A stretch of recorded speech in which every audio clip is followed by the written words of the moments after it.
નમસ્કાર મિત્રો, આપ સૌનું સ્વાગત છે આપણી આજના કપાસના બજાર અપડેટના વિડીયોમાં। આજે 10 ફેબ્રુઆરી 2026 અનુસાર ગુજરાતની મુખ્ય મંડીઓમાં કપાસના ભાવ કેવા સ્થિતિ પર છે તે જણાવીશું।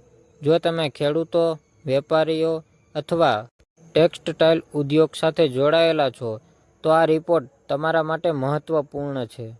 ચાલો સીધા ગુજરાતના મંડીઓના ભાવ પર નજર કરીએ।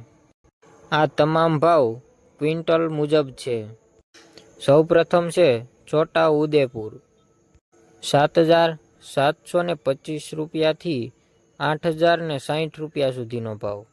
ગીર સોમનાથ ઉનામાં એપીએમસી મુજબ 7,300થી 8,050 રૂપિયાનો ભાવ। મહેસાણા કડી ત્યાંનો ભાવ 6,500થી 7,910 રૂપિયા। સુરેન્દ્રનગરમાં 6,560થી 7,410 રૂપિયાનો ભાવ। જામનગરમાં 6,400થી 8,150 રૂપિયા સુધીનો ભાવ। હવે આપણે થોડુંક બજારનું વિશ્લેષણ કરીએ।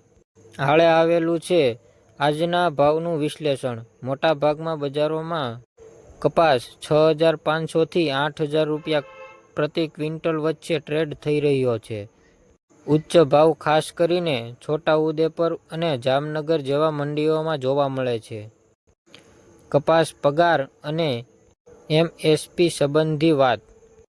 ભોતુ સરકાર દર વખતે એમએસપી એટલે કે મિનિમમ સપોર્ટ પ્રાઇસ ની જાહેરાત કરે છે, જે ખેડૂતોને સિક્યોરિટી આપે છે। એમએસપી ઉપર મોટી ઉદ્યોગો અને વેપારીઓનું શું પ્રભાવ પડે છે તે વિષય પણ ચર્ચા થઈ રહી છે। ટિપ્સ ખેડૂત મિત્રો માટે। જો તમે ખેડૂત છો તો કપાસ વેચતા પહેલા વધારાના ભાવ માટે ઓનલાઈન ચેક કરો। ગુણવત્તા અને પેકેજિંગનું ધ્યાન રાખો। તારીખ અને સમય પ્રમાણે મંડીની દરચેટ નોટ કરો। આગામી કપાસ અથવા દરેક પાક માટે બજારમાં કપાસની આવક અને માંગ પર નજર રાખવી મહત્વપૂર્ણ છે। આ વિડીયો પસંદ આવ્યો હોય તો લાઈક કરો, શેર કરો અને ચેનલને સબસ્ક્રાઇબ કરવાનું ભૂલશો નહીં। આભાર। જય ખેડૂત, જય ગુજરાત।